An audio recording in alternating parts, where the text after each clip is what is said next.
Praise the Lord. Hallelujah. സ്തോത്രം സ്തോത്രം സ്തോത്രം സ്തോത്രം സ്തോത്രം. കർത്താവിന്റെ അതിപരിശുദ്ധമായ തിരുനാമം ഈ അനുഗ്രഹിക്കപ്പെട്ട പ്രഭാതത്തിൽ വാഴ്ത്തപ്പെടുമാറാകട്ടെ. പ്രിയപ്പെട്ട ദൈവമക്കളെ, നമുക്ക് ഒരുമിച്ച് 2024 ജൂലൈ മാസം 3 തീയതി ബുധനാഴ്ച പ്രഭാതത്തിൽ കർത്താവിനെ ആരാധിക്കുവാൻ, കർത്താവിനെ സ്തുതിക്കുവാൻ നമ്മുടെ സ്വർഗീയ പിതാവ് നമുക്ക് ഒരുക്കി തന്നിരിക്കുന്ന നല്ല സമയത്തിനായിട്ട് നമുക്ക് നന്ദിയോടെ സ്തോത്രം ചെയ്യാം. കരങ്ങളെ ഉയർത്തി കർത്താവിന് അല്പസമയം സ്തോത്രം പറഞ്ഞ് നന്ദിയോടെ സ്തോത്രം സ്തോത്രം സ്തോത്രം സ്തോത്രം സ്തോത്രം സ്തോത്രം. കർത്താവെ, കഴിഞ്ഞ പകൽക്കാലം മുഴുവൻ നമ്മുടെ കർത്താവ് നമ്മളെ കാത്തു പരിപാലിച്ചു. അമേൻ. എത്ര അത്ഭുതകരമായിട്ടാണ് കഴിഞ്ഞ പകൽക്കാലം നടത്തിയത്. അമേൻ. ആ ഒരു ബോധം നമ്മുടെ ഉള്ളിലുണ്ടെങ്കിൽ കരങ്ങൾ ഉയർത്തി കർത്താവിന് സ്തോത്രം പിന്നെ സ്തോത്രമപ്പ സ്തോത്രമപ്പ സ്തോത്രം സ്തോത്രം. കഴിഞ്ഞ പകൽക്കാലം ഞങ്ങളെ അത്ഭുതമായി അതിശയമായി നടത്തിയതിന് സ്തോത്രം. രാത്രി നല്ല ഉറക്കം തന്നതിന് കർത്താവിന് സ്തോത്രം സ്തോത്രം സ്തോത്രം സ്തോത്രം സ്തോത്രം സ്തോത്രം. ആരോഗ്യത്തോടെ സൗഖ്യത്തോടെ ഉണർത്തിയതിന് കർത്താവിന് സ്തോത്രം സ്തോത്രം സ്തോത്രം സ്തോത്രം സ്തോത്രം. ഈ പകൽക്കാലം കർത്താവ് ഞങ്ങളെ ജയോത്സവമായി നടത്തുന്നതിന് അമേൻ. അനർത്ഥങ്ങളിൽ നിന്നും അപകടങ്ങളിൽ നിന്നും രോഗങ്ങളിൽ നിന്നും ഒക്കെ ഞങ്ങളെ വിടുവിച്ച് അത്ഭുതമായി ഇന്ന് പകൽക്കാലം ഞങ്ങളെ നടത്തുന്ന ദൈവകൃപയ്ക്കായിട്ട് സ്തോത്രം സ്തോത്രം സ്തോത്രം സ്തോത്രം സ്തോത്രം സ്തോത്രം. എൻ മനമേ യഹോവയെ വാഴ്ത്തുക, എന്റെ സർവ്വാന്തരംഗമേ അവന്റെ വിശുദ്ധ നാമത്തെ വാഴ്ത്തുക. എൻ മനമേ യഹോവയെ വാഴ്ത്തുക. കർത്താവിന്റെ ഉപകാരങ്ങൾ ഒന്നും മറക്കരുത്. ഇടയ്ക്കിടയ്ക്ക് അല്പസമയം കർത്താവിന് സ്തോത്രം പറഞ്ഞു. കർത്താവ് ചെയ്ത നന്മകളെ ഇടയ്ക്കിരുന്ന് ഓർക്കണം. എന്നിട്ട് കർത്താവിനെ അങ്ങോട്ട് സ്തോത്രം ചെയ്യണം. ഈ പകൽക്കാലം ദൈവത്തിന് ആരാധന അർപ്പിക്കുന്ന ദിവസമായി തീരട്ടെ. ഈ 3 തീയതി കർത്താവിന് സ്തോത്രം പറയുന്ന ദിവസമായി തീരട്ടെ. അപ്പോൾ നമ്മുടെ ഈ മാസത്തിന്റെ പ്രത്യേകത എന്തുവാ? ദൈവിക സ്വസ്ഥത. നമുക്ക് ദൈവത്തെ സ്തുതിക്കുവാൻ കഴിയുമ്പോൾ, അല്ലെങ്കിൽ സ്തുതിക്കുമ്പോൾ ദൈവിക സ്വസ്ഥതയിൽ നമുക്ക് ആമേൻ അനുഭവങ്ങൾ, ദൈവിക സ്വസ്ഥതയുടെ അനുഭവങ്ങൾ നമ്മുടെ ജീവിതത്തിൽ ഉണ്ടാകും. സങ്കീർത്തനം 86:10 പറയുന്നു, അങ്ങ് വലിയവനും അത്ഭുതങ്ങളെ പ്രവർത്തിക്കുന്നവനുമല്ലോ, അങ്ങ് മാത്രം ദൈവമാകുന്നു. ഹല്ലേലൂയ. 12 വാക്യം പറയുന്നു, എന്റെ ദൈവമായ കർത്താവെ, ഞാൻ പൂർണ്ണ ഹൃദയത്തോടെ അങ്ങയെ സ്തുതിക്കും, അങ്ങയുടെ നാമത്തെ എന്നേക്കും മഹത്വപ്പെടുത്തും. എന്നോടുള്ള അങ്ങയുടെ ദയ വലിയതല്ലോ, അങ്ങന്റെ പ്രാണനെ അധമ പാതാളത്തിൽ നിന്ന് രക്ഷിച്ചിരിക്കുന്നു. നമുക്ക് ഒരുമിച്ച് പ്രാർത്ഥിക്കാം. എല്ലാവരും കണ്ണുകൾ അടച്ചാട്ടെ, ആരും അശ്രദ്ധരായിട്ട് നിൽക്കാതെ. പിതാവേ, അനുഗ്രഹിക്കപ്പെട്ട നല്ല പ്രഭാതത്തിനായിട്ട് സ്തോത്രം. അപ്പൊ ഞങ്ങൾ ഒരുമിച്ച് യേശുവിന്റെ നാമത്തിൽ അങ്ങയുടെ പൊന്മുഖത്തേക്ക് നോക്കുന്നു. ഇന്ന് പ്രഭാതത്തിൽ ഈ ശബ്ദം കേൾക്കുന്ന എല്ലാവരും അങ്ങയുടെ കരങ്ങളിലേക്ക് ഏൽപ്പിച്ച് പ്രാർത്ഥിക്കും. ഓരോരുത്തരും വ്യക്തിപരമായി കർത്താവ് തൊടണം. അവരുടെ ആവശ്യങ്ങളിൽ അങ്ങയുടെ ദൈവിക ഇടപെടലുകൾ ഉണ്ടാകണം. രോഗികളായിരിക്കുന്നവർ ഇപ്പോൾ യേശുവിന്റെ നാമത്തിൽ സൗഖ്യമാകട്ടെ. സാമ്പത്തിക ബുദ്ധിമുട്ടിലൂടെ കടന്നു പോകുന്നവർ അതിനകത്തുനിന്ന് വിടുവിക്കപ്പെടട്ടെ. കർത്താവായ യേശുവിന്റെ നാമത്തിൽ അത്ഭുത രോഗസൗഖ്യം ഇപ്പോൾ സംഭവിക്കട്ടെ. പ്രത്യേകിച്ച് കാലിന്റെ 2 വണ്ണയ്ക്കും വേദനയായി താഴോട്ട് ഭയങ്കര ബുദ്ധിമുട്ടിനാൽ ഭാരപ്പെടുന്നവർ, കാല് കുത്താൻ കഴിയാതെ കാലിന്റെ അമേൻ വേദനകൾ അനുഭവിക്കുന്നവർ ഇപ്പോൾ യേശുക്രിസ്തുവിന്റെ നാമത്തിൽ വലിയ സൗഖ്യമുണ്ടാകട്ടെ, വലിയ സൗഖ്യമുണ്ടാകട്ടെ. കണ്ണിനകത്ത് ദൈവിക അത്ഭുതം നടക്കട്ടെ. കണ്ണിനകത്ത് ഇൻഫെക്ഷൻ വന്ന് ബുദ്ധിമുട്ട് അനുഭവിക്കുന്നവർ, കണ്ണിനകത്തുനിന്ന് എപ്പോഴും വെള്ളം വന്ന് ബുദ്ധിമുട്ട് അനുഭവിക്കുന്നവർ ഇപ്പോൾ നസ്രയനായ യേശുവിൻ നാമത്തിൽ സൗഖ്യമാകട്ടെ, ആരോഗ്യം പ്രാപിക്കട്ടെ, സ്വസ്ഥമാകട്ടെ. പൂർണ്ണമായ ബലം കർത്താവ് കൊടുക്കുന്നതിന് സ്തോത്രം ചെയ്യുന്നു. അതുപോലെ ജോലിയില്ലാത്തവർക്ക് വേണ്ടി ഞങ്ങൾ പ്രാർത്ഥിക്കുക. കർത്താവെ, അങ്ങ് വഴികളെ തുറക്കുന്നതിനായിട്ട് സ്തോത്രം.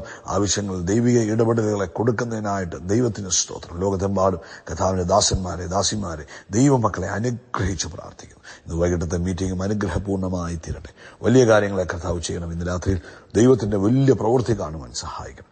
പ്രാർത്ഥന കേട്ടതിന് കർത്താവിന് സ്തോത്രം. സകല മഹത്വം പുകഴ്ചയ്ക്കും യേശുവിന്റെ നാമത്തിൽ തന്നെ ആമേൻ ആമേൻ ആമേൻ. കർത്താവ് അനുഗ്രഹിക്കട്ടെ. ദൈവികമായ അനുഗ്രഹങ്ങൾ, കൃപകൾ ഇന്നത്തെ പകൽക്കാലം നിങ്ങളുടെ ജീവിതത്തിൽ ഓവർഫ്ലോ ചെയ്യുമാറാകട്ടെ എന്ന് പ്രാർത്ഥിക്കുന്നു. പ്രത്യേകിച്ച് ഇന്ന് പ്രഭാതത്തിൽ ഓർപ്പിക്കുവാനുള്ളത്, ഇന്ന് രാത്രി ഇന്ത്യൻ സമയം 9:30 നമ്മുടെ സ്പെഷ്യൽ മീറ്റിംഗ് ആരംഭിക്കുന്നത്. ആമേൻ. ഈ മാസത്തിന്റെ പ്രത്യേകത നമുക്കറിയാം, ദൈവിക സ്വസ്ഥതയുടെ മാസമാണ്. കഴിഞ്ഞ ദിവസം നമ്മൾ അതിനെക്കുറിച്ചൊക്കെയാണ് ചിന്തിച്ചത്. നിങ്ങളെല്ലാവരും ഓർക്കുന്നുണ്ടാകുമല്ലോ.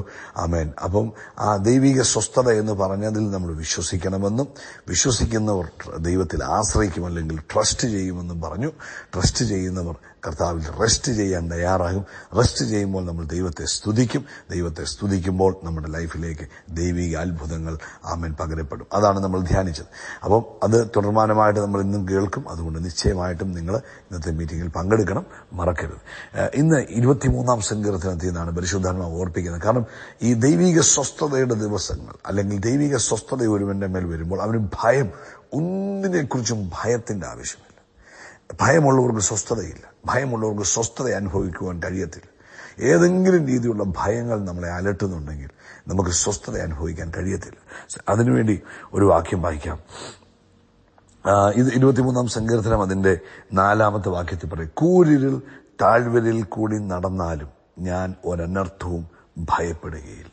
അവൻ ജീവിതത്തിന്റെ വിവിധ ഏടുകൾ അല്ലെങ്കിൽ കൂരിലിന്റെ താഴ്വരകളിലൂടെയൊക്കെ നമ്മൾ നടക്കേണ്ട വന്നാലും വേദോസം പറയുക, ഞാനൊരു അനർത്ഥവും ഭയപ്പെടുകയില്ല, എനിക്കൊരു ദോഷവും വരികയില്ല. ഹല്ലേലൂയ. അപ്പം നമ്മൾ താഴ്വരകളുടെ നടുവിലൂടെ, കൂരിൽ താഴ്വരകൾ, അല്ലെങ്കിൽ ഇംഗ്ലീഷ് പറയുന്നത് മരണത്തിന്റെ താഴ്വരകൾ എന്നാ പറയുന്നത്. അപ്പം അതിനകത്തൂടെ ഒക്കെ പോകുമ്പോഴും നമുക്ക് ധൈര്യമായിട്ട് പറയാം, കർത്താവ് എന്നോട് കൂടെയുണ്ട്, കർത്താവിന്റെ വടിയും കോലും എന്നെ ആശ്വസിപ്പിക്കും. അതുകൊണ്ട് ഞാൻ എന്ത് ചെയ്യില്ല, ഹല്ലേലൂയ, എനിക്ക് ഭയപ്പെടേണ്ട ആവശ്യമില്ല. അതല്ലേ കർത്താവിന്റെ തിരുവചനത്തിൽ പറഞ്ഞത്, കൂരിൽ താഴ്വരയിൽ കൂടി നടന്നാലും ഞാനൊരർത്ഥവും ഭയപ്പെടുകയില്ല, കർത്താവ് എന്നോട് കൂടി ഇരിക്കുന്നു. അപ്പൊ കർത്താവ് എന്റെ കൂടെയുണ്ട്. ഏത് സാഹചര്യത്തിലും കർത്താവ് എന്റെ കൂടെയുണ്ട്. നമ്മൾ താഴ്വരകൾ വരുമ്പോൾ, അല്ലെങ്കിൽ കൂരിലിന്റെ അവസ്ഥകൾ വരുമ്പോൾ, ഹല്ലേലൂയ, നമ്മൾ മറന്നുപോകും കർത്താവ് നമ്മുടെ കൂടെ ഉണ്ടെന്നുള്ള കാര്യങ്ങൾ. ഇപ്പം ചിലപ്പോൾ നമ്മുടെ ശരീരത്തിൽ ഒരു രോഗത്തിൻ്റെതായ സിംറ്റംസ് വരുമ്പോൾ, അല്ലെങ്കിൽ നമുക്ക് എന്തെങ്കിലും വേദനകൾ വരുമ്പോൾ നമ്മൾ അങ്ങ് മറക്കുക, കർത്താവ് എൻ്റെ കൂടെ ഉണ്ട്. നമ്മളെപ്പോഴും സന്തോഷിക്കുമ്പോൾ അല്ലെങ്കിൽ എല്ലാം കൃത്യമായിട്ട് നടക്കുമ്പോഴാണ് നമ്മൾ കൂടുതലും കർത്താവ് നമ്മുടെ കൂടെ ഉണ്ടെന്നുള്ള ഒരു തോന്നൽ നമുക്ക് വരുന്നത്. എന്നാൽ പ്രതികൂലമായ സാഹചര്യങ്ങളിലൂടെ നമ്മൾ കടന്നു പോകുമ്പോഴും, നമ്മൾ പ്രതീക്ഷിക്കാത്ത ചില കാര്യങ്ങൾ നമ്മുടെ ലൈഫിലൂടെ കടന്നു പോകുമ്പോഴും, നമ്മൾ പ്രതീക്ഷിക്കാത്ത വേണ്ട നമുക്ക് ആഗ്രഹിക്കാത്ത ചില കാര്യങ്ങളിലൂടെ നമ്മൾ കടന്നു പോകുമ്പോഴും നമ്മൾ ഓർത്തോണം, നമ്മൾ തനിച്ചല്ല കടന്നു പോകുന്നത്. ഈ കുരുളിന്റെ അനുഭവം എന്ന് പറഞ്ഞാൽ അതാ, നമ്മൾ ആരും കുരുളിൽ കൂടെ പോകാൻ ആഗ്രഹിക്കാറില്ല. നമുക്കെല്ലാം നല്ല പ്രകാശത, അതായത് കുരുൾ എന്ന് പറഞ്ഞാൽ നെഗറ്റീവായ സാഹചര്യങ്ങളിലൂടെ കടന്നു പോകുമ്പോഴും നമ്മളവിടെ ഡിക്ലെയർ ചെയ്യണം, ഞാനൊരു അനർത്ഥവും ഭയപ്പെടുകയില്ല, കാരണം യഹോവ എന്നോട് കൂടിയിരിക്കുന്നു, കർത്താവിന്റെ വടിയും കോലും എന്നെ എന്ത് ചെയ്യും, ആശ്വസിപ്പിക്കും. ഇന്ന് പ്രഭാതത്തിൽ എത്ര പേർക്ക് അത് വിശ്വസിക്കുവാൻ പറ്റും? എത്ര പേർക്ക് അത് ഡിക്ലെയർ ചെയ്യാൻ പറ്റും? എന്റെ ജീവിതത്തിൽ അങ്ങനെ തന്നെ കർത്താവ് ചെയ്യും. കൂരിൽ താഴ്വരയിൽ കൂടിയാണ്. അപ്പോൾ അത് ഇനി നമ്മളത് ചെയ്യണമേ, കർത്താവേ ഞാൻ താഴ്വരയുടെ നടുവിലൂടെ പോകുന്നു, കർത്താവേ അങ്ങ് കൂടി ഇരിക്കണമെന്നോ അതിന്റെ ആവശ്യമില്ല. It is already A promise. നമ്മുടെ കൂടെ ഉണ്ടെന്നുള്ളത് വാഗ്ദത്തമാണ്. നമ്മുടെ കൂടെ ഉണ്ട്, കർത്താവ് നമ്മുടെ കൂടെ ഉണ്ട്. There is no doubt. അത് നമ്മളോടുള്ള ദൈവിക വാഗ്ദത്തമാണ്. അതിനകത്ത് യാതൊന്നും നമ്മൾ സംശയിക്കേണ്ട ആവശ്യമില്ല. ഒരേ ഒരു കാര്യം, നമ്മളെ വാഗ്ദത്തത്തിൽ വിശ്വസിക്കണം. എന്റെ കൂടെയുണ്ട്, അതുകൊണ്ട് ഞാൻ എന്ത് ചെയ്യില്ല, ഭയപ്പെടുകയില്ല. അപ്പൊ അതിനെ പ്രാക്ടീസ് ചെയ്യണം. ഇടയ്ക്കിടയ്ക്ക് നമ്മളിങ്ങനെ പറഞ്ഞുകൊണ്ടിരിക്കണം, എന്റെ കൂടെ കർത്താവുണ്ട്, അതുകൊണ്ട് ഞാൻ ഭയപ്പെടേണ്ട ആവശ്യമില്ല. എന്റെ കൂടെ എന്റെ കർത്താവുണ്ട്, അതുകൊണ്ട് ഞാൻ ഭയപ്പെടേണ്ട ആവശ്യമില്ല. അടുത്തൊരു വാക്യം കൂടെ വായിക്കുക, എന്റെ ശത്രുക്കൾ കാണുക അങ്ങ് എനിക്ക് വിരുന്നൊരുക്കും. അപ്പോൾ നമ്മുടെ മുമ്പിൽ നമ്മൾ പറയും, അയ്യോ അങ്ങനെയുള്ള പ്രശ്നങ്ങൾ, ഈ പ്രശ്നങ്ങളുടെ നടുവിൽ നമ്മൾ ദൈവത്തെ സ്തോത്രം പറയുമ്പോൾ, കർത്താവ് എൻ്റെ കൂടെ ഉണ്ടെന്ന് പറയുമ്പോൾ, അവിടെ നമുക്ക് വേണ്ടി കർത്താവ് ഒരു മേശ ഒരുക്കി തരും. അത് ഈ പ്രശ്നങ്ങളുടെ നടുവിലാണ് കർത്താവ് മേശ ഒരുക്കുന്നത്, പ്രതികൂലങ്ങളുടെ നടുവിലാണ് കർത്താവ് മേശ ഒരുക്കുന്നത്, പ്രയാസങ്ങളുടെ നടുവിലാണ് മേശ ഒരുക്കി തരുന്നത്. അപ്പോൾ അത് നമ്മൾ വിശ്വസിക്കണം. ഇന്ന് പ്രഭാതത്തിൽ പ്രിയപ്പെട്ടവരെ, ഈ സന്ദേശം നിങ്ങൾ കേൾക്കുമ്പോൾ ഈ മാസം സ്വസ്ഥമായിട്ടിരിക്കണം, അല്ലെങ്കിൽ എല്ലാ മാസവും സ്വസ്ഥമായിട്ടിരിക്കണം. പ്രത്യേകിച്ച് ഈ സ്വസ്ഥതയെക്കുറിച്ച് പരിശുദ്ധാത്മാവ് നമ്മളെ ഓർപ്പിക്കുകയും പഠിപ്പിക്കുകയും ചെയ്യുമ്പോൾ, കൂരിലിന്റെ താഴ്വരയിലൂടെ ഏത് ഭാഗത്തിലൂടെ കടന്നു പോകുമ്പോഴും നമ്മളങ്ങ് ഡിക്ലെയർ ചെയ്തേക്കണം, ധൈര്യമായിട്ട് ഉറക്കെ പറഞ്ഞു, അങ്ങ് എന്നോടുകൂടി ഇരിക്കുന്നുവല്ലോ, അങ്ങയുടെ വടിയും കോലും എന്നെ ആശ്വസിപ്പിക്കും. ധൈര്യമായിട്ടിരിക്കുക, ഭയപ്പെടേണ്ട ആവശ്യമില്ല കേട്ടോ. ഭയപ്പെടുന്നവർക്ക് സ്വസ്ഥതയില്ല. രാത്രി കിടന്നുറങ്ങുക ഭയമാണ്. എങ്ങനെ ഉറങ്ങാൻ പറ്റും? അയ്യോ കള്ളം വരുമോ, അല്ലെങ്കിൽ ആ പ്രശ്നം വരുമോ, ഈ പ്രശ്നം വരുമോ, അവരെ സംബന്ധിച്ച് അവർ ഭയത്തിലിരിക്കുക, അവർക്ക് ഉറങ്ങാൻ പറ്റത്തില്ല. അപ്പോൾ അവർ സ്വസ്ഥതയിലല്ല. പക്ഷേ യഹോവ എന്നോട് കൂടെയുണ്ടല്ലോ, ആകാശവും ഭൂമിയും ഉണ്ടാക്കിയവൻ എന്നോട് കൂടെയുണ്ട്, അങ്ങ് എൻ്റെ കൂടെയുണ്ട്, എൻ്റെ ഉള്ളിലുണ്ട്, അതുകൊണ്ട് ഞാനൊരു അനർത്ഥവും ഭയപ്പെടുകയില്ല. Thank you lord. ഈ വചനത്താൽ കർത്താവ് നിങ്ങളെ അനുഗ്രഹിക്കട്ടെ. ധൈര്യമായിട്ട് മുന്നേറുക. കർത്താവ് നിങ്ങളുടെ കൂടെയുണ്ട്. 24 മണിക്കൂറും കർത്താവ് നിങ്ങളുടെ കൂടെയുണ്ട്. ഒരു നാളും കൈവിടുകയില്ലെന്ന് പറഞ്ഞ കർത്താവ് എല്ലാ നാളും നമ്മുടെ കൂടെയുണ്ട്. ധൈര്യമായിട്ട് മുന്നോട്ട് പോകും കേട്ടോ. കർത്താവ് അനുഗ്രഹിക്കട്ടെ. യേശുക്രിസ്തുവിന്റെ നാമത്തിൽ അത്ഭുതങ്ങൾ നടക്കും, അടയാളങ്ങൾ നടക്കും, വീര്യപ്രവൃത്തികൾ നടക്കും. നമ്മളൊരു അത്ഭുതമായി മാറും. We are blessed, we are really blessed, we are permanently blessed and highly favoured. God bless you, God bless you, God bless U.